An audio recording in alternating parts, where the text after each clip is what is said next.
Did you hear hey. Hello, good morning. Adjust. Yeah, there you can scooch over. All right. Good morning. It is episode 52. Is that right? Yes, it's episode 52. That's crazy. But yeah, Megan and David were like, does anyone use YouTube for... Do they have Remember YouTube? they were like, on their last... I don't know if you heard the last episode. Oh, I haven't listened to yesterday's episode. But no, it was last week. Maybe I'm not done with it then. But they were maybe like... I tuned out. Nobody, they were like, who uses them? And they're like, wait a minute, all like the young people use it. So maybe we should get a YouTube. Hi, Greg. You're young because you use YouTube. Because we have a YouTube, so. But hi, Greg. This is for you. The video is for you. This is the pre-show. You get the pre-show when you... subscribe to YouTube. Yeah, when you watch YouTube. So, alrighty. And then if we want to pull up the drive, I have our whole... list. Alrighty. Testing. Testing 1 2. Nope. Oops. It's not recording. I don't know what's going on. Oh, it's just super skinny. It did record. It's still recording. Oh my gosh. One of our mics is not working. Oh, is it me? There we go. Yeah. Oh, Let's try that again. Okay. On mute. Just like the first 3 months of our pod. One mic is on mute. That was ridiculous.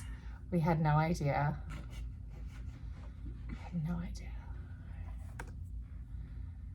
All right. So I did notice you've got to bring your mic a little closer or adjust it. Like, I don't know. I noticed I was way louder. Oh, really? Okay. Testing. Testing 1 2. 1 2 3. Oh, I don't know how to use. Oh, I don't know what that did. Okay. Way louder. Oh, really? Okay. Testing. Testing 1 2. Okay, we sound about the same. Good. Alrighty. Here we go. On your mark, get set, go. Good morning. Good morning. I'm Naomi. I'm Liz. And we're the Run Galloway Girls. And welcome to episode 52. That is a year of the Run Galloway Girls. Yes. Right there. One my per gosh. week. We've kept it maybe going. A little bit more. Yeah, it's amazing. So I think that also includes bonus episodes. Yes, it does. It does. So we still have like a ways until we get like a full 1 hour a week of listening, but I don't know. So I was reading Tina Muir's post recap of the year, and she's like, she did 50 some odd Running for Real episodes, and then 28 Run Togethers, and then 28 of her other podcasts. Oh, wow. And I'm like, that is a lot of podcasting. Except that's her full-time job, so. Yeah. Well, I mean, one could dream. Yeah, no, for sure. Same with David and Megan, because they have the Patreon now, and they said they're up to 50 or 80 or something over there. Well, plus, we can have Patreon. We have their Patreon. We can go listen to those episodes. I need to. Yeah. Yeah. We just have it, we support their podcast. So we support other podcasters, obviously, our friend Tina Muir, and then our pretend friends that we think we're friends with, David and Megan. David follows us on Strava. Yeah. That makes us friends. That does make us friends, because that is the new social media. I remember that they were talking about direct messaging in Strava, and Strava brought it. There's direct messaging in Strava. What? I don't know how I feel about it. Wait. There's when DMing. This just started? I just saw somebody posting about it. Okay, that's crazy. They were, David and Megan were like, should there be, is it going to be slide into your DMs? Yeah, is it going to be creepy? Like it is on Instagram, like it is on Facebook? Wow, yeah. Okay. I don't know how I feel about it. I'm still, I go back and forth on how much I use Strava as a social media platform. Yeah. Sometimes I'm clever with my names, and sometimes I'm morning run, lunch run, morning walk, lunch walk. And I have everything published there. And now I feel kind of guilty. Oh, should I be, if it's really a social media channel, should I be moderating my content? Should I only be sharing runs and not my walks?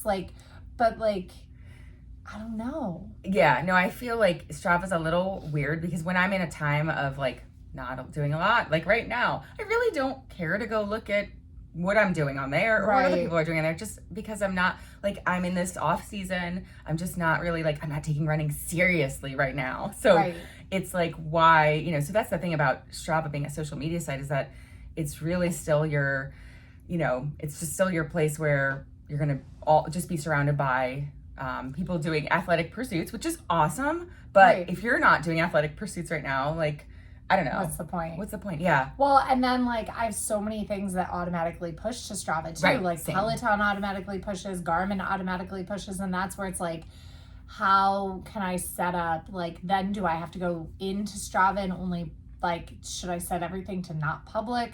But then if I'm not going into Strava, then nobody's seeing, I don't know. Yeah, no, mine are all public, so you'll same. see like a 0.1 dog walk this morning. Yeah, and because I start my watch, I never know how long the dog wants to go.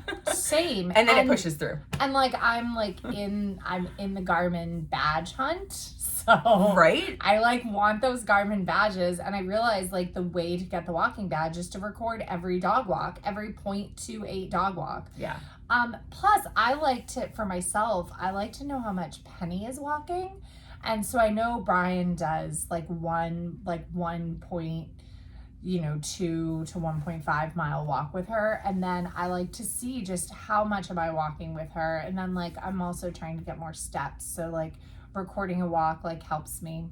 So. Yeah, it's a motivator. Yeah. But it's interesting. Like, yeah, my husband, Scott's one of the few people I know who, he goes to Strava more than, like, he doesn't go to Facebook. He doesn't have an Instagram, but he's like always on his Strava. And I guess he's looking at other people's rides and stuff. And I just am like, I don't know. I think even on social media, I'm more concerned with what like I'm doing, what I push out versus what I'm like not in. Consuming content. And they actually say that is the healthier way to use social media because you get less jealousy. Like when you're lurking, you actually have more like FOMO and like I don't know, like oh, I feel bad about my life because I'm not as good or whatever. But when you are someone who's more focused about like pushing your content or sharing your life, you actually get more satisfaction out of social media, and it's like less of a negative thing on your, like less of a negative like impact in your life. And that's one of the reasons why it's so dangerous for teenagers. Yeah. Because teenagers don't understand, like first off, they don't have the ability to just go out and create a life, right? Or do things. And maybe they've also been told don't share on the internet, right? Right. And so they're just on there consuming content. And sure, they're probably consuming a little bit from their friends, but they're really consuming from people who are much older than them, who are like, we don't know how truthful or whatever, like influencers and things. And people who are pushing an agenda or have everything is obviously hyper filtered, and so there's a lot to lose. There's a lot of damaging, content basically out there, especially if you have like a developing view of yourself. Oh, absolutely. And then I used filters through about mid 2020 on Instagram. And then I heard about like how damaging Instagram filters and specifically the pretty ones are for the youth. And I was like, and those were the filters I was using. I'm like, I'm not going to use those anymore because even though I feel like they're just like makeup or whatever, but I just felt like it is not okay for children to see that filter as a face, right? And USA Swimming like made it so that we're not supposed to follow, like unless you're a public figure, you're not supposed to follow or let your teen or youth swimmers follow you. But I have a coaching Instagram, right? So I was like, well, I'm going to consider that a public figure. So I need to make sure that my content is kind of appropriate for anybody, healthy and appropriate for anybody who can, be 13 and up on Instagram, because Instagram's not for people under 13. Like that's the law. They're on it anyway. They are on it anyway. But anyway, I was like, I'm just going to ditch the filters. And I encourage anybody who has young children, do not sure, the puppy dog filter, the Christmas tree filter, sure, whatever. But those ones that like smooth your skin and make you make your eyes bigger, make your lips bigger, that stuff, it's a slippery slope. And if you're always taking your picture with those filters, you are setting an unrealistic expectation for your children. And then you're also saying, I'm not good enough without this. And your children, who do they freaking look like? They look like you. And I remember thinking my mom was the most beautiful person in the world. And then all I heard from her was how ugly she felt she was. So I saw this post the other day, and it just resonated so much. So this 80-year-old woman, when she was 8 years old, her mother, she put on rouge for the first time, blush, whatever. And her mother said, "You look like a clown." And she is at 80 years old. It has stuck with her. 72 years gone by. She like feels very sensitive about putting makeup on. And it resonates so much not because my mom ever did anything like that. Thank goodness. Hi, Mom, because she listens. But how easy it is when you know, the way you talk to your children, the way you talk about yourself, how easy it is to like change their outlook. And even like if you're not talking about children, like I was thinking about it with my haircut. So on YouTube, you can see I chopped all my hair off. I love it. I had short hair like this when I met Scott. So like it wasn't like a new thing. I had my hair like this when I was 22, 23. It was fun. And a friend of my husband, like a couple years after we were dating, had said, like I was growing it longer. He's like, "You should keep it long. When you're an old mom, you can have like a mom haircut. But while you're young, you should have it long." Guys like long hair. Oh my gosh. And that stuck with me at 25 or whatever. Like, meanwhile, you already had a guy. And meanwhile, my husband loved my hair because obviously he met me with this haircut. And so like when I came home the other day with it cut, he was like, oh, he was so excited because it's like what I look like when I was 23 and we met. Yeah. So, you know, it does stick with you. Your short hair makes you look like a ton younger. It looks so like, you know what? It's like Lila's haircut. I know. Yeah, that's what Lila said. We're twins now. Yeah. But it's like, so you know, the things you, and so, I'm constantly complimenting her hair because she's like already like, I want to grow it long. But it's like those. Oh, it's so cute. You know, that voice. But that's the great thing about hair is it grows back. It does grow back. Yeah. But like, you know, whether it's hair, makeup, or whatever you do, like, if it makes you feel good, great. And no one else's opinion matters. Right. And like, you know, but I do feel like, it's so easy to be influenced so easily by other people. Yeah. Like, even, you know, well, it's like the whole crop top thing too. It's like, oh, I could never, like, and it's like, what, you're gonna overheat when you run? Like, I don't know. Like, just wear it. Like, wear a sports bra. Wear the crop top, wear the sports bra, like, buy, like, you know, fake the confidence until you make it. And, you know, why let that negativity in? Sure, everybody has things that they don't like, that, you know, aren't their favorites about them, but focus on the things that are your favorites. So that was a fun little 12 minutes into social media and body image perspective. Speaking of, I looked at our Santa pictures and I feel huge. What? Oh my God. Huge. No. Like my legs are so big. Like I just feel like pregnancy. Like, I don't look pregnant in them. I just look big. You don't look big, though. You don't look big in them either. We look so like the same size. But, I mean, granted, we look bigger than we did 4 years ago and 5 years ago. Yeah. Because we are at a healthier weight before you started pregnancy. I just also had so much chafing between my legs from Run with Santa. So, over the weekend, we ran the Run with Santa 5K. And we did 28:25, which I was so heart rate limited. That's the craziest thing. I was chatting with a runner who is also pregnant with an IVF pregnancy. She's only 6 weeks, and she was asking me because her doctor, like every doctor has their own like secret sauce for transfers and everything, and her doctor said no running and complete pelvic rest until the end of the first trimester. Whereas my doctor said 2 days after transfer, go back to doing whatever you want. I made the decision to not run until I got a positive pregnancy test because I felt like, while there was no medical reason for this, I felt like if I had run and it didn't work, I might have blamed myself. So that it was a psychological reason. I was walking, but I didn't run until I got that positive pregnancy test. And so I got the positive pregnancy test, got the positive beta at, you know, my OB because my physician, my IVF clinic wasn't going to do it until the Tuesday. And it was the long weekend. So we ran that long weekend, all of that. Anyway, so I was chatting with her and, oh my gosh, I don't even remember. Oh, we were talking about like she's going to be like 15, 16 weeks in February-ish. And she was like, I have a couple of halves in January and February. And I was like, unless they're Disney where you can like just walk and chill. I was like, I really wouldn't do a half marathon at that point. Yes, it's possible, but if you're really going to do this, if you're going to follow your doctor with 12 weeks, like I just wouldn't.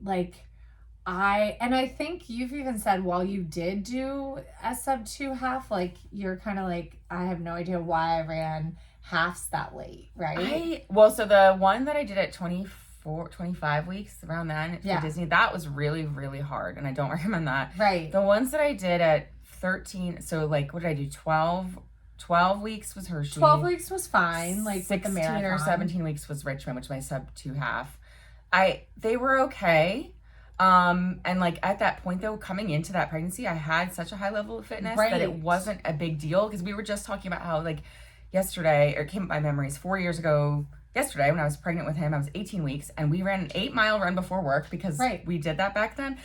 You were still in CIM training and like I was still at an ability at 18 weeks pregnant to run 8 miles in a morning, which right now I'm not even at an ability to go run 8 miles in a morning. Right. So well, and so I was just kind of sharing with her. I was like, you know, sure, I ran a marathon at 12 weeks pregnant, but that 21 miler, like it did something to my pelvis, and now I deal with pelvic pain when I run for too long. Like, luckily it hasn't come back full force like it did with the marathon, but I just feel like it's like half marathons to like, here's the thing, to have them on your schedule and already be registered, it's really hard to not do them if you're not feeling well, right? Or if things aren't going well, and like, if things aren't going well with the race, to be out there for 2.5 hours, like pregnant, that's rough. It's going to be rough. That's rough. And so I feel like if you can jump into a half, like late, then maybe make the decision like that week. But I know for me, like 2.5 hours of running is not happening right now, unless it's going to be in the pool. I could easily do 2.5 hours in the pool right now. Yeah. And so I agree, like for her, like you know, if she had come from a point where I did with Julian, my pregnancy, where we had run 23 miles, and then a few weeks later I was doing those halves. Yeah. That's different than... you ran 20 some odd, like early pregnancy too. That's what I mean. Like at 6 weeks, we ran a 23 miler or something like that, or 20. And then I did that one half at 7 or 8 weeks, then another one or whatever they were, and another at 12. But I was already at a level of running 20 milers. Right. And I was running quite a lot, like 8 miles in a morning is like and coming off of like your highest mileage month, the month you got pregnant. Exactly. Like, so it's very different than if you're kind of starting from scratch at the same time as pregnancy. Even at 100-mile months versus, I mean, you ran almost a 200-mile month your first month of pregnancy. Right. So I was at, it was a different level. Like, so if it's a drop down to halves, that's one thing. But if it's a climb to get to them. Or if it's like just trying to maintain. Mm-hmm. I just think like even with our like you just have to be so flexible when it comes to like running in pregnancy. Like, I did not expect my heart rate to be the limiter. Yeah. I expected my body to be the limiter. Right. Or like my leg speed or something, my strength. I have no idea. But the fact that it's the strangest thing. So it's almost like my max heart rate has been dropped 40 beats. And like now, like I can't get, like my lactate threshold heart rate is my max heart rate now. Right. And so like I can't get anaerobic. So I can't get that like boost where you actually kind of feel good and sprint. I can't get that. Right. Yeah, which is really, really rough. Yeah, it was like definitely, because when you were saying during the race, you were like, my heart's at 160 something. Like for you, normally that could be like an easy run day. Yeah. And it was where you were limited to. It was really like, I mean, it got up to 180, 185, which is my lactate threshold heart rate, but I couldn't get over 185. Right. Whereas when we do mile repeats in the summer and I find Marathon Liz, like that's 190. Right. Marathon Liz lives at 190.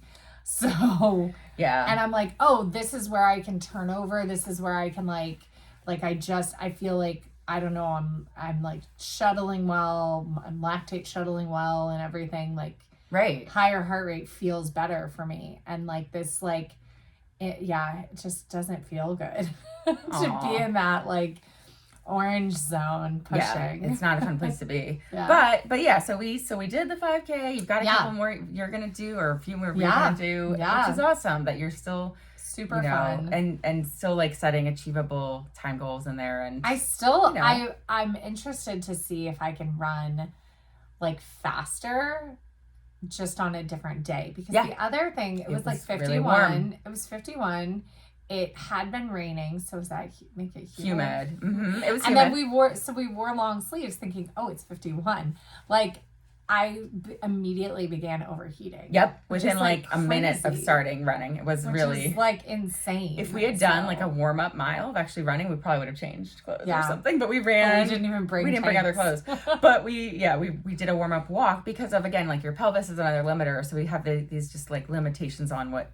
But hopefully your pelvis is feeling fine after that. Yeah, it's fine. It's like I still get little twinges, after like for the rest of the day after I run. But it's not like it was. Okay. It's not like it was when we did the 21 miler or even after the marathon. That was really awful. It was so painful. Such a long time you're running. It was very, very painful. It's so interesting. So that'll be fun. And then 5Ks are always fun.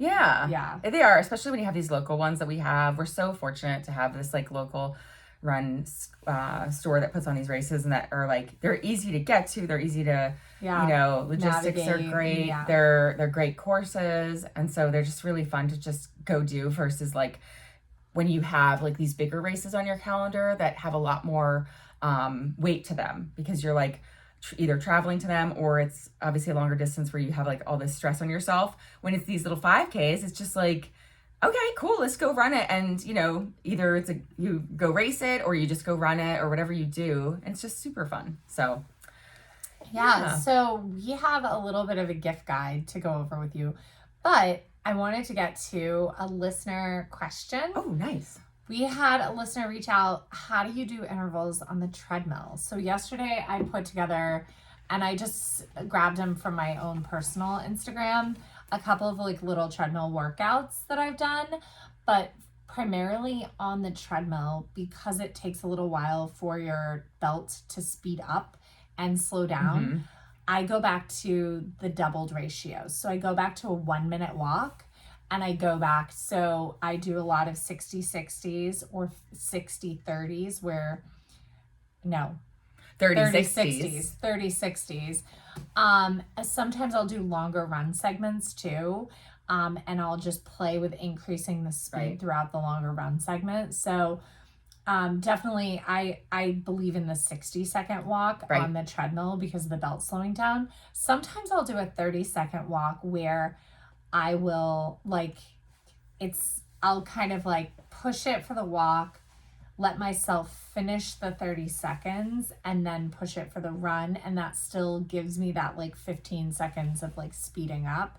So it's also with the longer segments, which is what I do too. It's nice to have, because it's so manual, because you're going up and down to speed versus like when you're outside. So it's so manual that having fewer intervals overall is a little better. So like if you're out on our easier ones, I do 1 and 1, and if I'm doing something like, I haven't run the treadmill forever, but I might do 2 or 3 and 1 if I'm doing if I'm going at a little faster speed. Sometimes what I'll do is half-mile repeats with a 2-minute walk in between them. Oh, nice.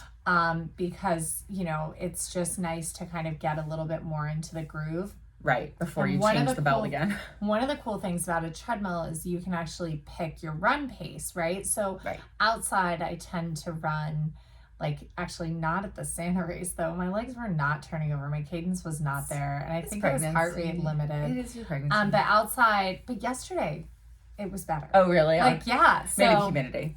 So outside, my run speed tends to be somewhere between 7:30 and 6:55. That's just like kind of where I fall in, but that's really difficult on a treadmill. Yeah. But you can practice running faster on a treadmill because so I encourage you to not be afraid of pushing 8.0 and 9.0 on a treadmill, because just be ready if you have to jump to the sides or push the stop button, right? Just just like kind of, but you can really work on cadence on a treadmill. Yeah. And working on that foot speed. I mean, I did that for a while when I was like first starting out. I was like using the treadmill as a speed work tool. Yeah. Home treadmills are not as fun to do that on as gym treadmills. Gym treadmills are the best. But it is doable. Like I've done it where I'll do it like 3 miles into a 4 or 5 mile run. And I just do it for like that last, let's say I do 3 miles easy. Then like, mile 4, I'll do that for like a half mile where I push pace. Yeah. And then I'll slow back down I'll even do it for just 0.1. For the last 0.1, I'll be like running at 7.8.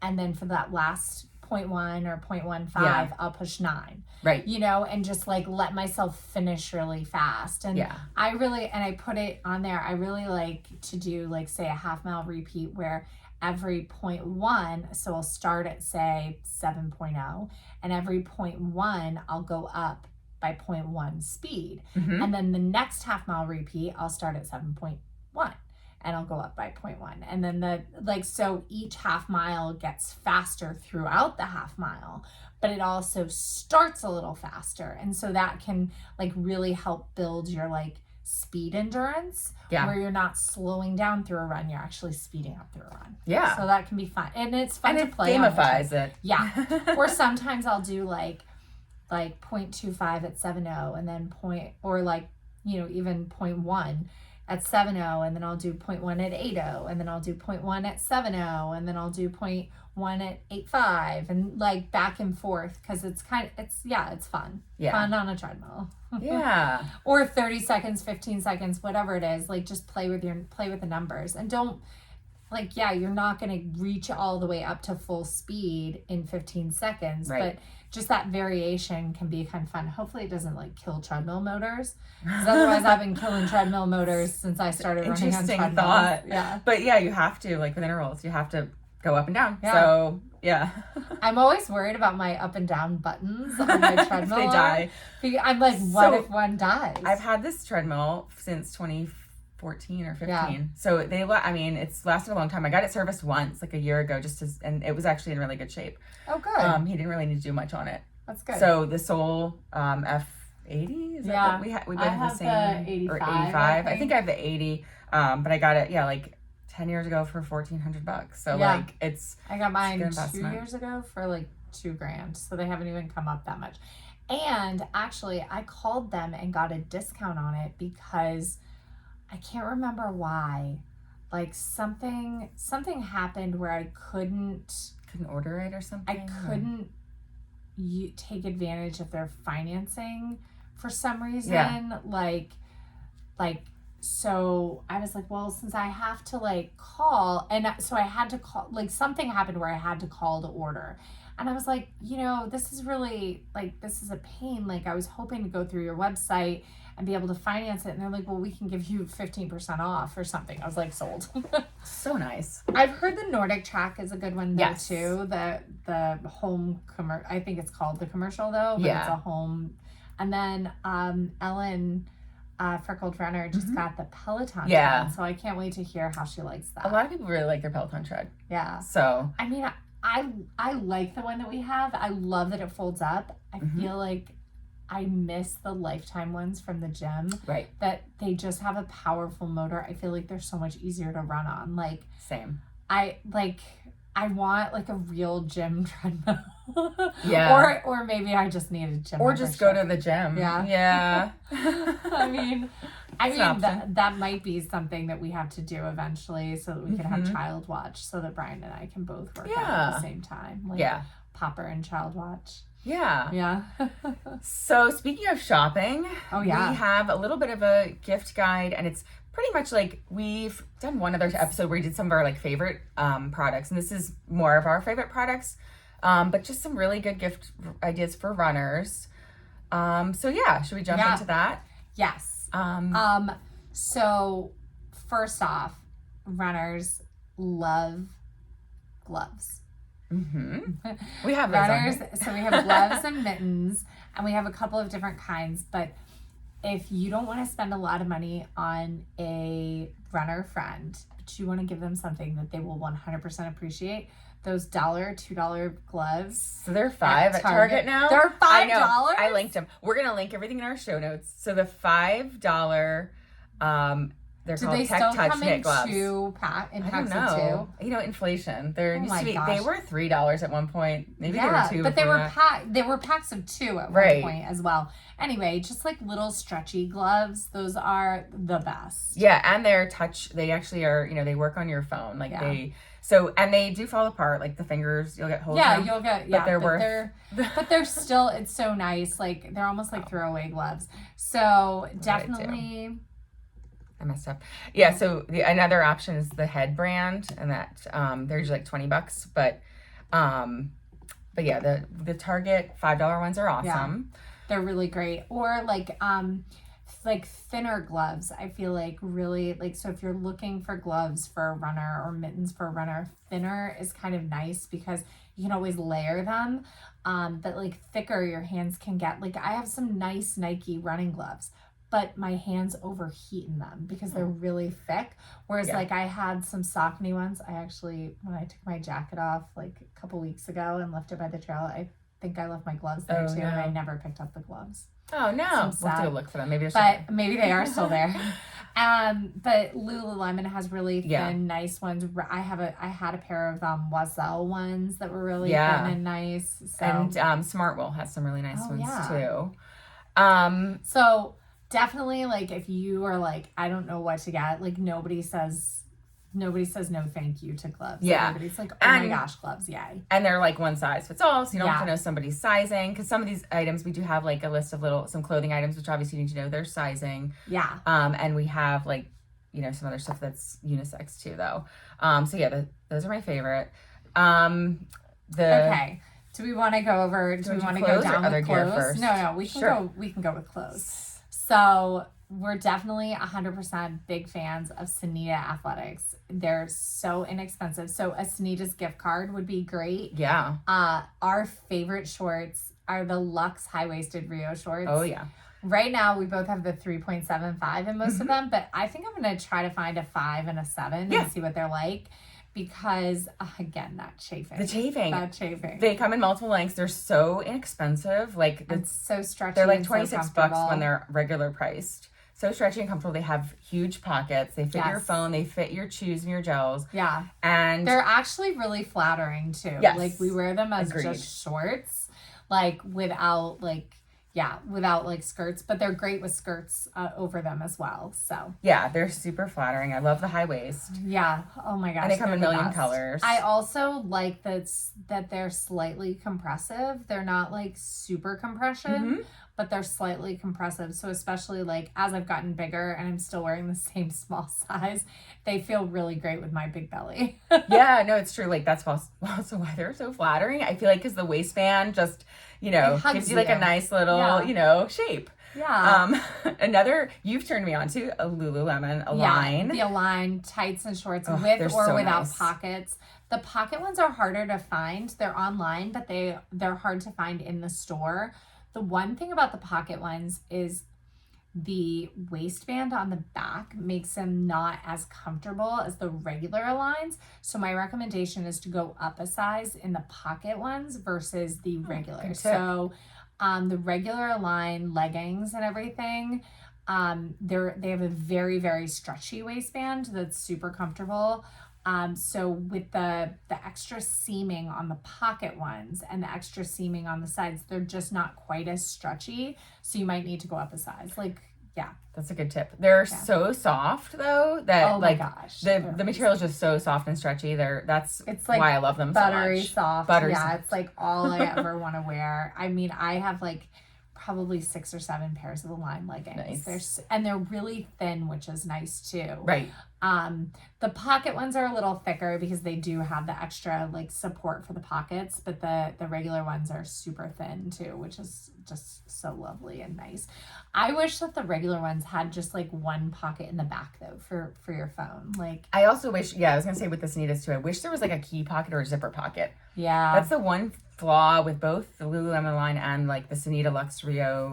Well, there's a little key pocket in the front in the Lululemon. Oh, okay. Yeah. But it's not zipper. never. No, it's not. And so as long as it's secure enough, otherwise, but it's inside the waistband. Inside the waistband. Yeah. Because like I was saying on the 5K, Santa's 5K, when I ran it in 2018, I think, my car key flew out of my little top pocket thing, the key pocket, bounced behind me on the course, and we were out on Reston Parkway on the highway or whatever, and I had to run back for my key. And that was like, did you like finish the race and then run back? No. Or it flew? Okay. Thank goodness otherwise I would have been gone. But it flew out. I like noticed it, turned around, grabbed it, and like I still PR'd. Oh, well, that's amazing. Yeah. And then super soft joggers. Oh, there's such a good gift joggers. For men in your life too. My husband loves the Vuori pocket joggers. Rabbit has some great pocket joggers. They're called the Easy Joggers. They're really amazing. And then you actually got some joggers from Senita's. I love them. They're so comfy. So they're like my, all day long. I don't necessarily run in them. My husband runs in his Vuori ones sometimes. Like they definitely are a material you could run in. More as like relaxation pants, or like PJ pants that I can go out of the house in. Yeah. I wear them on weekends. I wear them on work from home days. Like they're just super comfy. So I love the joggers for either, like not running, after running, whatever. But you can run in them too. We love, and we have so many of the colors, the Oiselle long sleeves. We love both the Flow, which is the really thin one, and the Flyout, and they both that's more of like a knit. Yeah, it's still really thin. It's still very breathable, and they both have the big ass watch hole, which is so amazing. I love that it has the thumb holes, and then I can still have my watch visible. Like they're just incredible. What's so nice about them is they're so thin that if you have to take them off and tie them, they don't feel like you've got much tied around your waist. They're just incredible. Like definitely big fans of those, and they're worth the $70-ish. And there's usually sales. Like I know I put in pricing of like what the full price is, but usually I don't think I've ever paid $76 for them because there's always good sales. Yeah, and especially this time of year. Yeah, buy like several colors because there's always like, oh my gosh, they're the best. And that's what we overheated in, granted, on the 5K. But really, they're so breathable that most of the time, almost any weather, they're very wearable. I'll wear them in summertime, and in long runs, what's when nice I'm a little chilly. Is cold weather, they're so thin that they're easy to layer as well, and then you're not removing an outer layer to have short sleeves. You're removing an outer layer to still have a nice long sleeve that when you are starting to get warm is breathable. So yeah, there's still a lot of airflow. So those are my favorite top. Socks. Mm-hmm. Everybody needs socks. It's an easy, like you don't have to know someone's size. I feel like people are really particular about their socks. True. I love the ones that you put. Balega are my favorite. Like I love the no-show comfort. I love the hidden comfort. I love the just their regular. I think they're called endurance socks, and then I love their super thin ones that are right left. I love Balega socks. They're my absolute favorite socks. I don't think you can go wrong with a pair of Balega socks for someone. But I hate feature socks. Oh. And I know people who don't love features. They love them. Yeah. Yeah, I just am not a fan of them. I feel like they're shoe-shaped instead of foot-shaped. Yeah. Maybe. I don't know. I think they've changed because I think they have an open toe box on them. Maybe you tried some of their older ones. But then we have Stance. I love Stance socks. So funny story with Stance, like when I was putting this one on the list, when I went and did Grandma's Marathon, I went to the Mall of America with Sherry in Minnesota, which I don't know if you've been there. No. It's insane because it's the biggest mall anywhere. I don't know. And they have these huge Lego construction things in it. There's a roller coaster. Yes. But there's a Stance store in there. So fun. It was literally just a Stance sock store. And there's one at Disney. Oh, okay. But I was we'll have to go next time then we're at Disney because it was so fun to have all the fun Stance socks to choose from. I brought some back for gifts. But Stance socks are just they have their performance ones are the ones I would recommend for running, but they also just have fun ones for I always bike in Stance socks. Yeah. They're good. The crew ones or the higher ones. Right. Yeah, and then CEP compression, super obsessed. Our tall compression socks are CEP. We love CEP because they are a true medical grade compression. But they have a loose. It's not a super tight foot. Mm-hmm. So and it's funny, like I have not been able to wear other brands of compression because I feel like I don't like the sock of it. Right. And CEP, I really enjoy the sock. Like it still has a little bit of compression around the arch, but you've got like freedom to move your toes. You have nothing bunching or weird on your heel. I think it's, and I know a lot of people love pro compression, right. but I just have not been able to get behind the sock part of their socks. Right. And with CP, like, as I'm also one of those people who's picky about the fit of my socks, I have a lot of their no-show, like ones that I wear, like I was wearing a pair yesterday. When I'm not wearing the tall ones, a lot of times I'll wear the no-show short ones, and they do not bother my feet. They don't have the nice compression weird. Around the arch, though. Exactly. Yeah. They don't constrict. They don't make, So like even their no-show ones, even though they're compression, they're not like what you'd think of. I was on their website seeing if they had other colors in the ones that look like the 80s. They don't. I know. Because I want red and green. I know. Every time I go to check, I feel like we have everything that they have out. But within they have some ski socks. Yes. That looked really nice, and I was like, well, that might be nice for winter to have like some ski socks, like, and just wear those running, like for cold, cold running. Oh, that's true. Mm-hmm. And also a good, another good gift for our snowboarding husbands and so we went through mittens and gloves. If they still made those run lights, that was the best gift ever. Like we have these hand lights with these little slings, and then the lights also go into mittens. It was the best. I wish that company still existed. Yeah. Because I'd be giving them to everybody. Yeah. I mean, I'm tempted to be like, man, we need to figure out how to restart this company. Ooh, Kickstarter that. Yeah, because having hand lights is just it's the best when you're out running at night. So yeah, and for dog walking and stuff. Mm-hmm. They're really useful because everybody's always asking, what headlamp? I'm like, no headlamp. Yeah. You need the little ones that go over your knuckles. I'm like, we've worn the chest lights are good too, but the hand lights are just where it's at. Yeah, and because you can direct them again, whereas the chest light might be fine for your running in one direction, but the hand lights are great for dog walking. Dog poop. Yeah, have the ability to turn it to see where you're going or whatever. Too bad that they don't exist. Yeah, and then Buff, anything from Buff brand, those little skinny neck buffs. Even the free ones, they're amazing. I wear them all winter. Yeah, I just found out after chopping off all my hair that my neck is freezing because I don't have I'm like, this is why guys always wear hats. Yeah. So Buff, the Buff neck, just regular buffs, and then also I really, really love their headbands. Yes. They have a new one. The CoolNet was the one I always bought, CoolNet UV or whatever. Yeah. And then now they have this one called DriFix. So their CoolNet UVs are all on sale for $10, and their DriFix ones are $20, but they have pretty colors. They're the same material but less of it. So because if you take a normal buff, you can make it a headband, but for me it's too much material. Thick, yeah. So here's what I do with my buffs. I take about 3 or 4 inches and I cut 3 or 4 inches off of my buffs. Make a headband. So I make my headband and then my neck warmer all out of one. Nice. It makes it a very thin headband, but it covers your ears. And that's all I need. Yesterday it was cold, but it wasn't cold. And so just the single layer buff headband was great from a cut one. That's a good idea. Yeah, I didn't realize that was a cut one and not just the kind that folds. So they're usually 2 layers that are sewn together. No, it's just a cut one. Okay, I'm gonna have to do that. Yeah. And Buff comes in so many patterns and colors. They're just really fun. Yeah.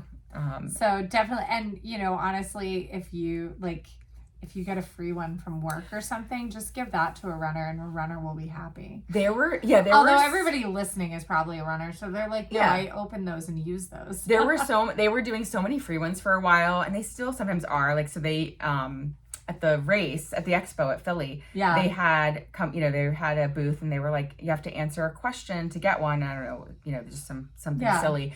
And then he handed it to me, and it was the Dietz and Watson half marathon on it, and it has hot dogs. It was really funny. I love it. And I was gonna wear it, but it says the half marathon. I was like, oh, Scott should have it because he ran the half, and so it's a cute, funny patterned one. So you can still usually get them free, but if not, go buy them. They're awesome. Yeah, and then the Fitletic mini sport belt is absolutely the best little phone holder ever. Mm-hmm. And I feel with fanny packs being more in style so trendy now. you can just wear it all the time. You can. And I'll use my Fitletic on the marathon days. I'll fill that with my gels and goos and whatever and gum, chews. And I'll stick my phone in like my bra pocket or my side pocket so I can take pictures. And then I'll move things around like later in the race. But that way it's like an extra. So it's a fanny pack. It's tiny, but it's perfect. I just always have my phone in it because like that, like I know it won't bounce around. I know it won't drop it. Like, but yeah. And then I keep a credit card in there. Yeah. So that I always have that access to. But yeah, it's a great little tool. Sometimes I forget that I'm wearing it because it, like, you don't even feel it. And I used to wear, other brands. I used to wear other brands that had like Spy Belt. Not gonna say anything bad, but they would like bounce feel flippy. around. Yeah, they'd flip around. Yeah. Whereas, so what's nice about the Fitletic one is that it's flat. It's like the size of the pouch still stretches, so it can accommodate a lot, but it's flat. Yeah. Just it by design. Fitletic also makes really cool water bottle holders that are really great that fit low as well. Like it doesn't carry a lot of water, but I did my first marathon training with, just the 2 little water bottles from the Fitletic. Holster. Yeah, nice. That's great. Yeah, that's a brand that we always go back to, and they're $20. So like another good little stocking stuffer gift idea for someone that. Running shoes, find out what kind your runner loves because every runner has a different love affair of shoes. But also it's like we all need shoes. So that's a really, if you're looking to gift so a gift someone, card for $200 to a running store is like, because that's really what shoes are starting to run. I mean, although if you have a marathon runner in your life, or if you're looking for a gift for yourself and you don't have a pair of super shoes, buy some freaking super shoes. Yes. Go to the store, figure out which super shoes you want. I mean, most people I feel like are running in the Nikes Alpha Fly or Vaporfly or now in the Endorphin Speed or Endorphin Elites. I feel like those are 2 really safe options, but yeah. Yeah. Definitely like you can always restock on shoes. Get some super shoes. Shoes. Fuel. I mean, again, we were and we still love Honey Stinger, and we were so set for so long on Honey Stinger and Martin only, but I feel like everybody is catching up on fuel and hydration, and it's all getting so much better that it's less, or maybe we're getting out of our heads about like this fuel is good and this fuel is bad. I feel like more options. I can use so many more different fuels than I could before. I think there's just so many more options. Like we are still Honey Stinger ambassadors and love Honey Stinger, but we did recently try Bunk Breakers, and that's another great alternative. I'm obsessed with Bunk Breakers too, and they're from Salt Stick, which we love. And then Pedialyte Sport, I've been like obsessed with. Drip Drop. Naomi turned me on to Drip Drop. I drank some this morning because I'm like, this is an easy way to get like delicious water. And I like with the Drip Drop that it's like for 8 ounces instead of for 16 ounces because I actually like mine watered down. So I was making my 16-ounce Pedialyte ones with 24 ounces of water. And so with the Drip Drop, it's for 8 ounces. I do it in 12. And so then I feel like I'm really getting like good hydration. Yeah, Drip Drop I feel like doesn't have a fake sugar taste to it because it has real sugar, and but it's just the hint. Like it's not too much. It has a little, and it is a little higher calorie than say Pedialyte Sport, which is I want to say 35 calories for the full mix of 16 ounces in one packet. Whereas Drip Drop might be like 45. It's 35 for the 8 ounces. Okay, is it? So it's like, I mean, it's like 70 comparison. But that's Gatorade. So it's not. I mean, I think it's less than Gatorade. I think Gatorade's more like 100 and something. No, Gatorade is 50 calories per 8 ounces from the bottle. From the powder mix, I want to say it's 60 or 70. So, which that's another thing. Gatorade, the powder mix and the pre-mixed in the bottle, it has different formulations. Oh, crazy. Mm-hmm. Yeah, that's funny. There's more sodium in the powdered mix. So so all the little nutrition things are an easy because it's consumables. So consumables are great at Christmas.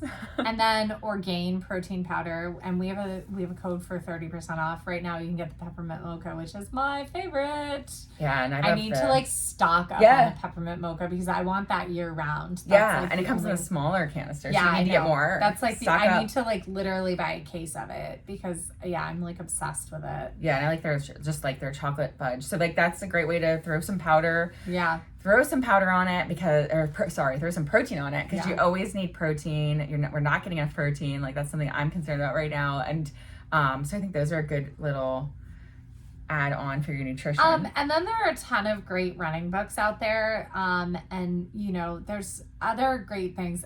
Theragun would be great. And the mini would be an awesome gift if you're willing to splurge on somebody. Yeah, or the Elite. Why not? Really, like. I mean, they have good sales. Like again, I think they're like $280 right now or something. Target had them on sale last Christmas, and that's when I got mine. So because they're part of the electronics department, which was like all on sale. Yeah, they're always having good sales. Yeah.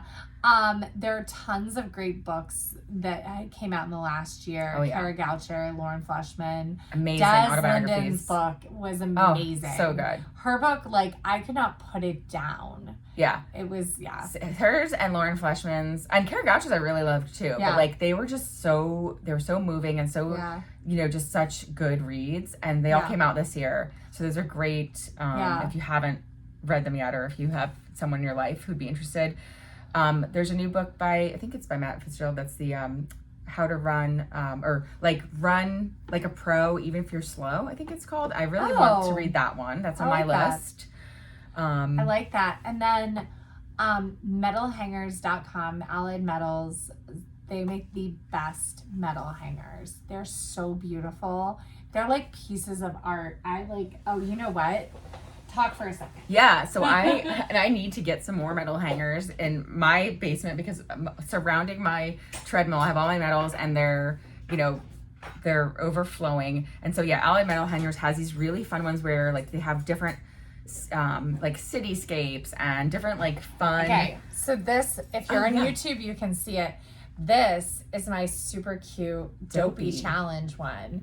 So cute. 48.6 magical miles. And they're really beautiful. They look like art when they're on the wall though. Mm-hmm. And my favorite thing about them, so if you're just listening, they are, they have like a aligned with the wall, like parallel to the wall, like bar that stands about maybe a quarter of an inch away from the wall, so that you can slide the hooks of the strap of your metal on there so you don't have any hooks sticking out from the wall. Yeah. So I have mine in my stairwell, and that means like people aren't gonna like accidentally snag their jacket as they're walking down the stairs or anything. They're flush against the wall. Yeah, they look so much nicer in my opinion than the ones with hooks. And they also hold more in that way because so many metals. Yeah. Although, so I had one of mine stuck up with command strips rather than screwed in the way that it should be. And it was fine for years. And I hung Saturday's metal on it and it came down. So I'm like, all right, I need to actually get this like put up the right way. Mine are all screwed in, but I did it. I didn't anchor them. I'm always worried that that's going to happen because I need to go back through and like, but I have like so many hangers and so many metals, and I actually need another hanger though because I'm out of room on all of them. Yeah. But oh my gosh, I have like 6 in the hallway. Like it's crazy. Yeah. I have like a Chicago specific one, a DC specific one. And then I have one that says I Run This Town. That was the first one that I got. A friend of mine got it for me. And I remember thinking that it was so big. And I was like, how am I ever going to fill this? And then like, it's crazy. And then I have 2 of the really long ones. I have Never Challenge Your Limit, or Never Limit Your Challenges, Challenge Your Limits. And then I have Give the Girl the Right Pair of Shoes and She'll Take Over the World. So nice. Maybe I'll take some photos of mine so that people can see. And we can put it on this blog post like way later. Yeah. we'll get the audio up first, and then we'll like ping you when all the links and stuff are live. So. Yeah. Another item if you is race registrations. If you can get like someone a race registration, or we have this amazing program here with PR Races, which is the Race Pass, which is any 4 races throughout the whole next year. Rock and Roll used to do a passport where you could get 3 Rock and Roll races for the price of 2 or something like that. Yeah. That's an amazing gift. Or if you know a specific race that someone would be like thinking about, then that's an amazing gift. And like that's another way that you can give a gift card to somebody and say, hey, like this gift card is for a race like I want to give to a race registration, not here's just a gift card, like because that's a way to like make it more personal.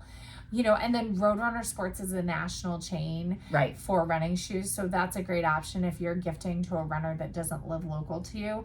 If they're local to you, definitely support your local running store. 100%. And every area has a local running store. And everybody listening to this podcast is a runner, so they all know. Yeah. But we recommend supporting your local running store because that's how you elevate it and make it better. Yeah.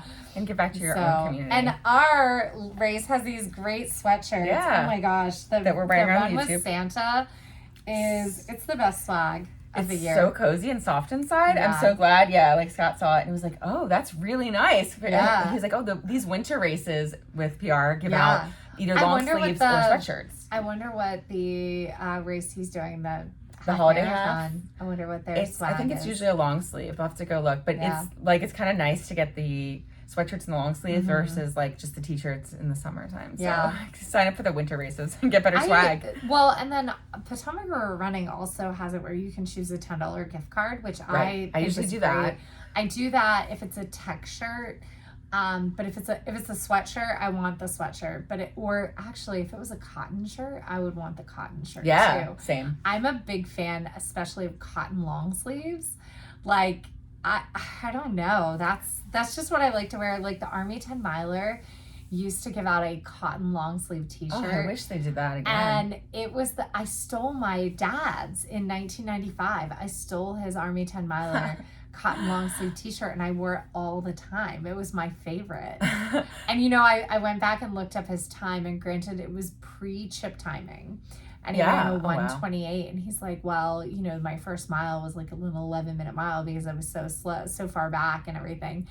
And I'm like, yeah, I've run faster than you at the Army 10 Miler. I'm like, sure, I've run like even with an 11-minute mile. Yeah, I was funny. Like, but I believe it. It's like one of the largest 10 milers ever. So I believe that he started way far back, and 128 was probably ran like a 116 or something. Right, because I was gonna say if it's just gun time, that's crazy. Yeah, that's all it was. Wild, and the amount of the crowdedness of that course. Yeah, it's funny. I tried to look back. My dad's run 2 marathons in his life, and I tried to find his times.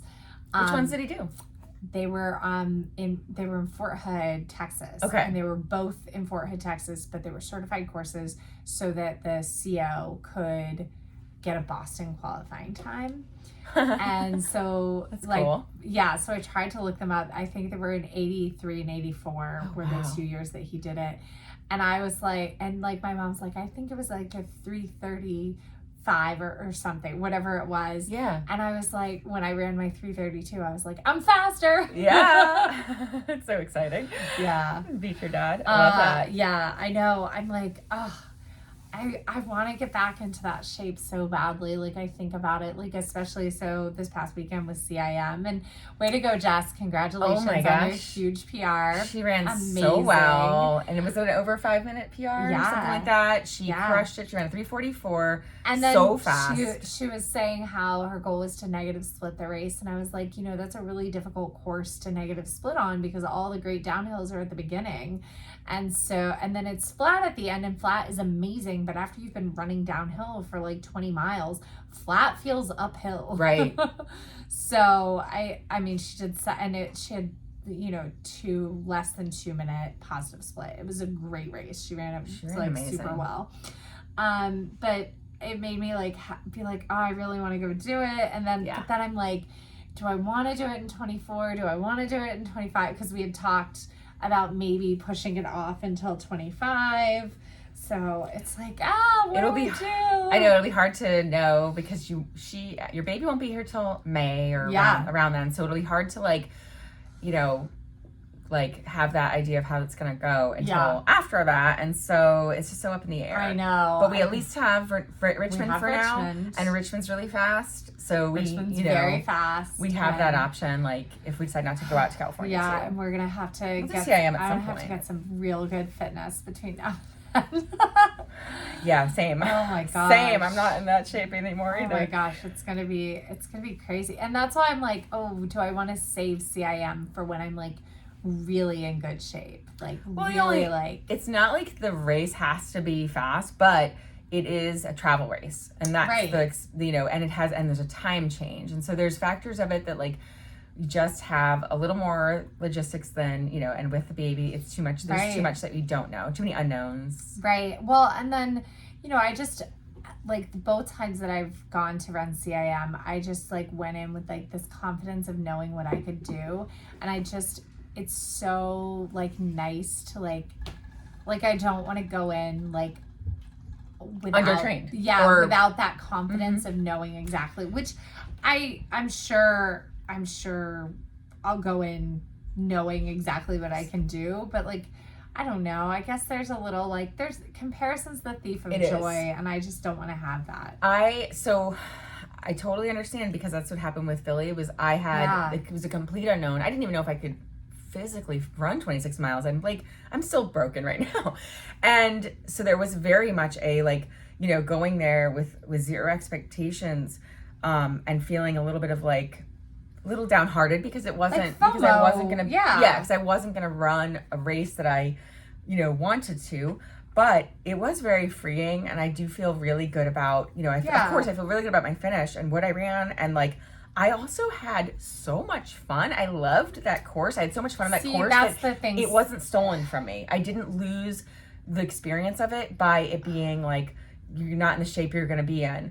There's parts of CIM that have like great cheering that's really fun, but then there's also parts that it's just fast people trying to run fast. Right. And so it's just like the wrong race for that. Gotcha. Kind of yeah, no, and that makes sense. Right? Whereas Richmond, no matter what, Richmond will feel amazing. Yeah. Right? Right. And like, because it's such a fun city to run through. Right. But Philly has really quiet areas where there's no spectators. But Philly doesn't. But you don't run beautiful course. But you don't run a 3:30 at Philly, and you're 50th, and you're in the 50th percentile. Like that's the thing. It's not like just fast people. Right. There's average people too. You go to CIM, and like no joke, the average woman's time for like is under 3:20 right, or something. Under 3:30. It's under 3:45. Like so it's like a full hour faster. Right. Just the field is a full hour faster. So it's like going and running slow at Boston or somewhere where like everyone's I would say there, it's even faster than that. Yeah, I would say it's even faster. It is because but So a lot of people victory lap at Boston, and Boston has a huge charity portion. So I would say it's even faster than that. So last item I'll mention, because Penny wants to go out. I think a running journal is an amazing gift idea, or something you should try yourself. So I haven't like consistently used a running journal. I've been like, my Instagram and my Strava are sort of my running journal. I was thinking like maybe that's the use of Strava. Maybe like going in and really, or the Garmin app has a great, for private notes. The Garmin app has great like info, or a great spot for journaling as well. Yeah, but if Garmin would actually be a Garmin is a great running gift. I was gonna put that on there, but it's also really pricey. But we can throw the link in there, of course. Anywhere from you're spending anywhere from like $200 to $600. We've gifted Garmins to people. Yeah, to our moms. To Lauren. Yes. Remember, it was Lauren's birthday and wedding present. And we went in on a gift. Garmin. And like with our moms, we got them the like $200 Vivo Fit, I guess. Yeah. So they're amazing. And so a running journal, if you're like a paper person, Believe, which Lauren Fleshman, again, we got a promo because she's amazing. The Believe running journal are really nice. Like Jeff paper. Galloway has a running journal that has like little Jeffisms along the way as well. So, and those are just a great way to like, then you can kind of flip back through your season, and also it'll help you like planning your next season of like what went well, what didn't. But yeah, that's what I literally use my Instagram for. It's like retrospective, like looking back, like when you're in the middle of a new season and it starts to get hard, and looking back that it was hard the previous season and you still did well, like that can it's be reassuring, confidence boosting, and so a journal, or just use your Strava or your Instagram for that. But circle it back. Full circle. Yeah. Oh my gosh. Well, and I love how Strava now, like, it's like this run a few years ago. Yeah. It will like show you like memories. Actually, that's another gift idea, and I've done that for my husband, is the Strava subscription. Oh yeah. I've been paying for Strava Premium forever. Because you don't get those if you don't get the comparisons if you don't have premium. So it'll show you your personal best. It'll show you your comparisons of this run as compared to doing it 3 years ago, 5 years ago, matched runs. And it'll say trending faster or trending slower, which is okay too. Yeah. Slow runs make you fast. I have a lot of runs that are trending slower.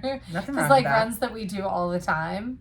Like, you know, and now we're doing them in 11s, in like the mid 11s when we used to do them in the 9s or something. We used to do them in the mid 9s back when we were doing 90-30 as our easy run pace. So. Yeah. And that's the one thing about Strava that I'll say when you're pregnant, do not look at because the performance. Hey, my fitness is increasing. Okay, good. Because my fitness tanked.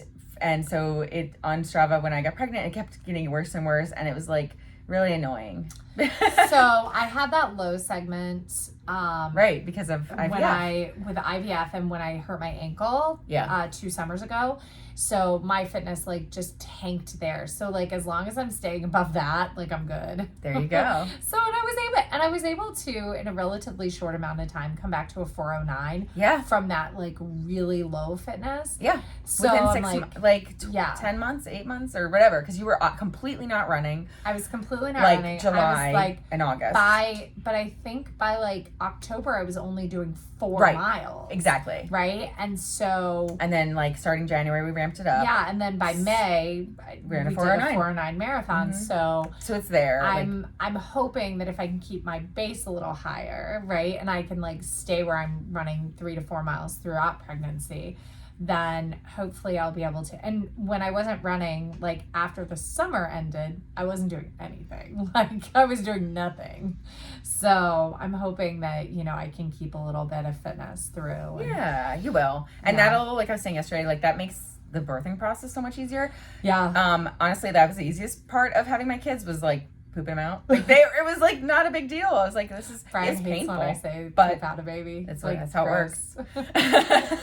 But like same muscles. So I'm saying push out a baby. Same muscles. But like you know, being fit really helped. Yeah. And I honestly I visualized finish lines for those push moments when they're like you know, when the doctors were like has you push, and like visualize like that final push of a 5K when you're like, I'm gonna grind it out right here. So. Or of a marathon. But that's when I really kick it up Liz. To that 5:15. Marathon Liz comes out. Gosh. Exactly. So Ken's like, what? Just keep going. I can't keep up. Yeah, exactly. So, oh my gosh. It'll definitely help. Being fit in your pregnancy will help. Oh my goodness. I want to get there. I want to get back to being fast. You will. Oh, it's there. It'll be there. It's there. It'll be there. It's a new season of life. Yeah. All right. You well, live it. We hope that you like this. We will get up as much of these links as we can when we publish this episode, so you can check out those at RunGallowayGirls.com/podcast. Yeah. These links are also, our affiliate links are also available at RunGallowayGirls.com/shop. Yeah, so you can support the pod.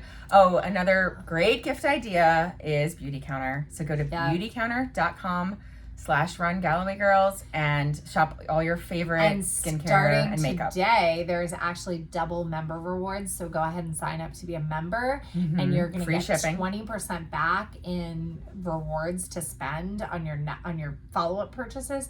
And select gift sets are 30% off right now, which is amazing. I took advantage of some of the sales, got some gifts, got some free stuff, and I'm so excited because I love my Beauty Counter stuff. It makes me, you know, along with my haircut, feel 10 years younger. Yeah, that's right. People do ask me if I'm that's 30 my all the time. My pregnancy glow is just that I've been taking better care of my skin because Dale messaged me and she's like, oh, you're having a girl, just wait, they rob your Steal your beauty. And I was like, well, I feel like I look better pregnant. My only comment was when I had a girl, I gained 20 extra pounds versus the 30 you're supposed to gain, and I had a boy, I only gained the 30. So she stole my thinness. I mean, but that's not a measure of beauty. It is not. It is not. So it's fine. All right. Well, have a great day. Have fun running out there. Let us know what you're racing. Comment, question, message us. Reach out. And let us like, subscribe. Click the follow button on the app you're listening to us. Give us 5 stars if you can. Open up other apps and follow us there anyway. It helps us. To help us share us, and have a great day. Bye. All right, bye. Bye.